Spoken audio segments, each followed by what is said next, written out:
Thanks for joining me today for this edition of the Author's Corner, brought to you by KNEO 91.7 FM The Word. I'm Roberta Foster, and today I welcome Timothy Paul Jones to Author's Corner, and he is the author of the book Understanding Christian Apologetics, 5 Methods for Defending the Faith, and it's published by Hendrickson Publishing. He'll tell you more about how to find the book at the end of the program. Here's a little bit about Timothy. He is the C. Edwin Jens Professor of Christian Family Ministry, Director of the Center for Christian Apologetics, and Chair of the Department of Apologetics, Ethics, and Philosophy at the Southern Baptist Theological Seminary. He is author or editor of more than a dozen books and serves as a preaching pastor at Sojourn Church in Midtown and co-hosts the Apologetics podcast. And so, Timothy, thank you so much for being with us today on Author's Corner. It's great to be with you. Some people may hear the word apologetics and think of, what have I got to apologize for? So in defending the faith, why don't you tell us what the word apologetics means? Well, it's a great place to start because a lot of times people do think about apologizing. And let's face it, some of your listeners probably do need to learn how to apologize better, but that's really not what apologetics is about. But apologetics is actually about is defending the faith. It comes from a Greek word, apologia, which simply means a defense. That's all it means, is a defense. When we use it as Christians, we're generally talking about defenses of the Christian faith, ways of showing that the Christian faith, there's really good reasons to believe the Christian faith, and that people's doubts about the Christian faith, those doubts, though they may be genuine doubts, that there are actual answers to those particular doubts and questions. And so your book is about teaching us 5 different ways or methods of defending the faith. And it's some more terminology that is a little different, even for me. And so in a real synopsis of these 5 ways, tell us what they are. Well, here's the simplest way to think about it. There's 5 different views, and each one has a different starting place. So classical, evidential, presuppositional, cultural, and ecclesial. So each one has a different starting place. Classical apologetics says we start from nature, from the world, that the orderliness and the beauty of the world, we start from there. Evidential apologetics says we start from historical evidence. So one says we start from the world around us, the beauty and the wonder and the created beauty of it and its orderliness. That's classical. Then evidential says we start from history. Presuppositional says we start from actually anything in the universe, but to show that everything in the universe fits best in a Christian worldview. So really we start from worldview in presuppositional apologetics. We say everything that is good, beautiful, true, that everything that you believe that is true actually fits best in a Christian worldview. Cultural apologetics is really, really similar because it says that you start from things that are beautiful and true and good, but what it says is let's look at the stories we tell, let's look at the art we all those things like that in our culture. So we start with culture and say that the things that are good, the things that lift our hearts, the things that bring good to the world around us, they fit best in a Christian worldview. And ecclesial, that's a big word right there, but ecclesial just means church. That's all that word means. It's a fancy word for church. And it says that we start with the church as a place to show the truthfulness, the value, the validity of the Christian faith. So all those 5 different things. Classical says you start with the world around you. Evidential says you start with history. Presuppositional says you start with your worldview. Cultural says you start with culture. And ecclesial says you start with the church. Those are 5 different starting points to be able to show that the Christian faith is authentically true, and it's reasonable, and it makes sense of the world. So as I look at your table of contents, there's a lot of other people's names here. So how was that involved in writing the book? Well, what I did is brought in the best people for every single one of those perspectives. Okay. So I just basically brought the best person in for each one, who knows the most about it, and who's actually, this was really important to me, that they're practically doing it, that they're actually engaging with real people. There's some people that are apologists and philosophers, and they kind of sit up in their offices and just write big books about ideas. And there's a place for that. I mean, there's a calling to do that. I'm not criticizing that, but that's different than what I wanted for this book. Because what I wanted for this book is people who practically know how to use these different ideas to share the gospel and to present the truth of the Christian faith. That's the type of person I wanted. And so Melissa Cain Travis, she starts with the created order, classical apologetics. Sean McDowell, he starts with historical evidence. That's evidential apologetics. James Anderson, he starts from the point of our worldview and presuppositions with presuppositional apologetics. And D.A. Horton, who's a missiologist, he starts with culture. And then I wrote the section on ecclesial apologetics that starts with the church. So each one of us then engaged with one another to say, here's the best way to defend the faith using these different ideas. Well, that's pretty exciting. You've got a round table format written right there in your book. That's exactly correct. And we critique one another at the end of each chapter. Each of us kind of weighs in on the other person to say, hey, I think this is right, but you missed this. That type of an idea right there. It's a friendly debate, but it is a debate, yes. Okay, great. We generally hear this in church, but we all must be ready to give an answer for the hope that we have within us. So basically, we all must have apologetic answers. But one of the things you say is that how we offer our answers is at least as important as the answers we offer. And so what do you mean by that? Well, what I mean by that is the attitude that we have toward people who have questions actually matters as much as the content that we share. Well, so one of the things that happens sometimes is that people get so wrapped up in making an argument that they forget they're engaging with a person, with a human being, and they forget that what Peter says in 1 Peter chapter 3 is to do this with meekness and fear, or gentleness and reverence. And what Peter is saying right there is our way, the ways that we engage with the other person should be gentle, meek, and then we should do it in the fear or reverence of God. That is to say, there's a horizontal component in our apologetics. We do it with gentleness or meekness, and there's also a vertical component. We do it with reverence and fear of God. So we do it with reverence and fear of God because I must speak the truth. But I do it with meekness and gentleness toward people because that person, they matter, their questions matter, they are an eternal soul beloved by God, and I must treat them in that way, not as an object of an argument, but as somebody to be loved and cared for and guided toward the gospel. Amen, amen. So today I'm talking with Timothy Paul Jones regarding his book, Understanding Christian Apologetics, 5 Methods for Defending the Faith. It's published by Hendrickson Publishing, and you're listening to Author's Corner. I'm Roberta Foster. So in your book, you talk about a conversation with the African man in London. Tell us more about that. Well, I was doing evangelism in London, it was at front of a tube station there, subway station there in London, and the man came up to me, and we were giving out books, just giving out Christian books, and it was the Hare Krishnas. They were around the corner from us, and then we were handing out books. It was just using that to start conversations with people. And what was fascinating that happened in that is he picked up a book about the resurrection of Jesus, and I said, what do you think? Do you think Jesus was raised from the dead? Trying to start that conversation.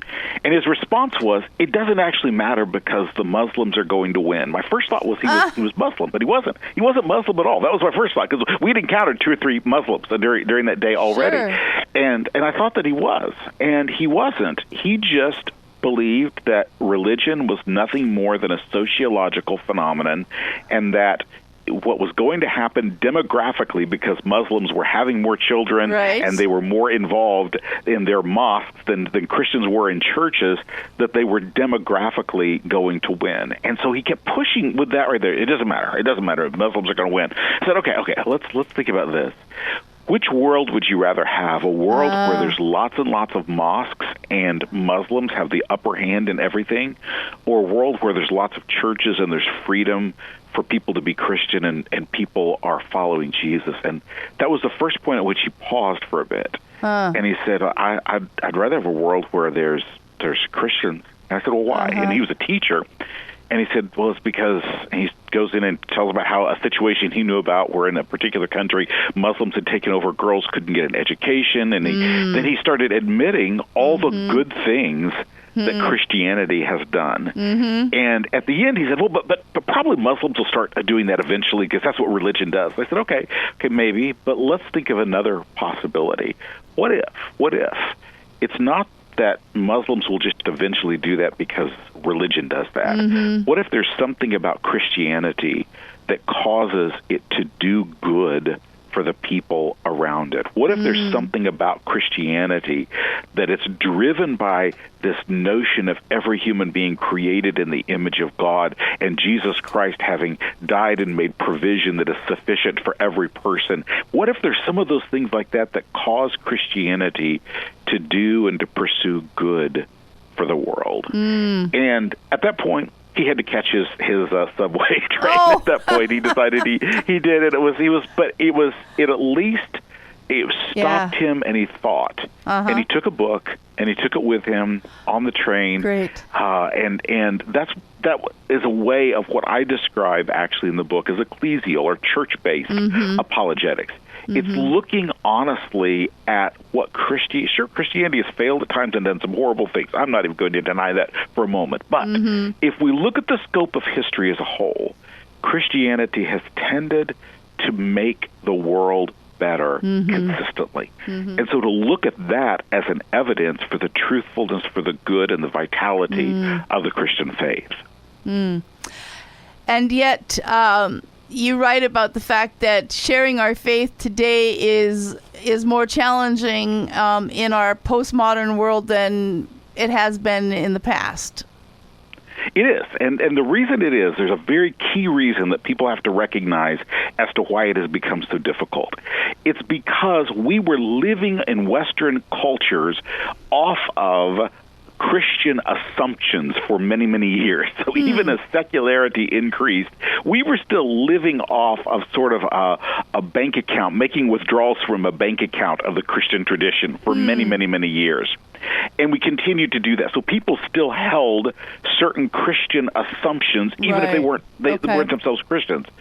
What's happened is that bank has started to run out. We've come to a point where people truly are moving beyond, past, outside any sort of reference to the Christian tradition at all. And as that happens, what's going to happen increasingly is we are going to have to be able to defend not just our beliefs, because people may or may not accept our beliefs. They may just think they're strange, but they may not see them as offensive in any way, what we believe. It's our practices of life, your very way of being in the world as a Christian, the things that you will and will not do as a Christian. You're going to have to defend those because people increasingly, in an increasingly secular society, people will find it offensive just the fact that you don't follow many of the same trends as the culture around you. And because you don't identify with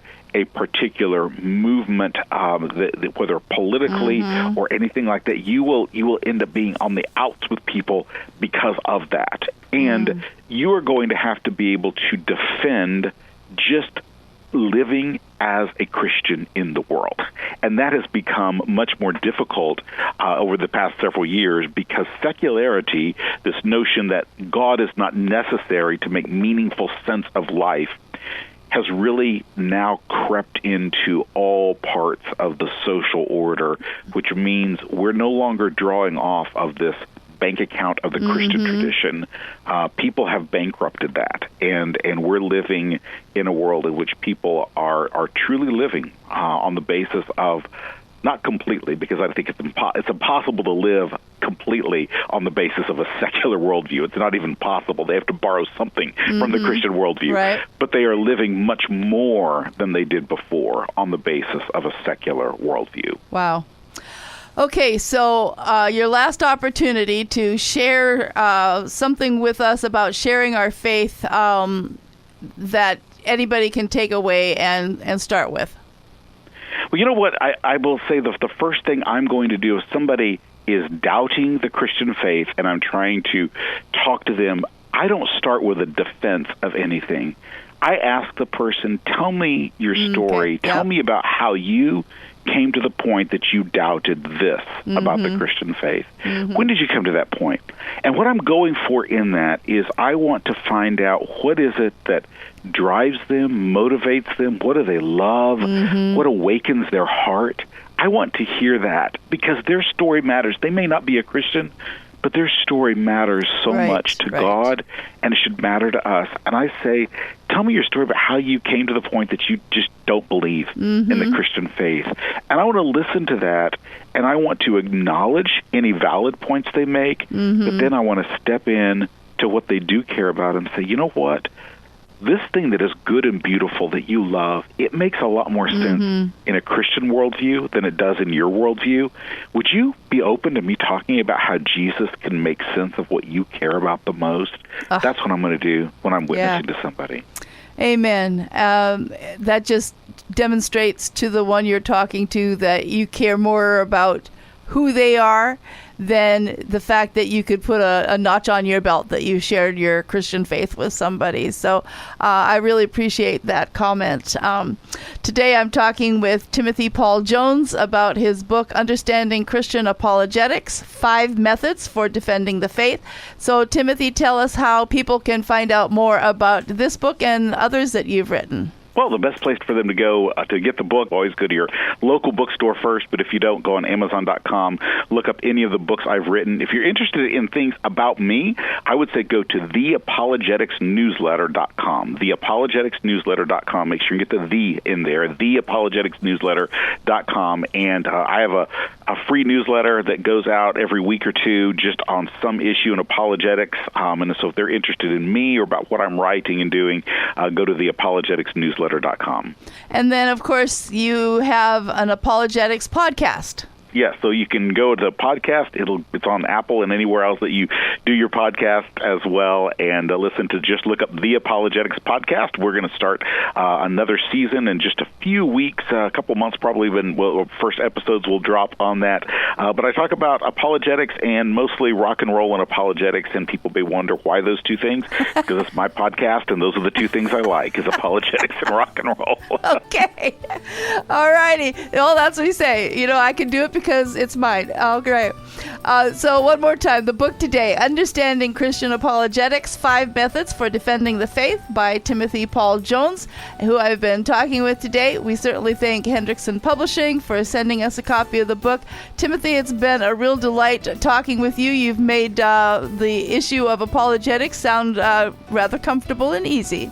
Well, that's great. It's great to be with you. All right, to our listeners, thank you so much for tuning in. If you'd like to hear this interview again or share it with someone else, you can find it on your favorite podcast platform or through kneo.org. Thank you for tuning in. This is Roberta Foster on the Author's Corner. Join me again next time.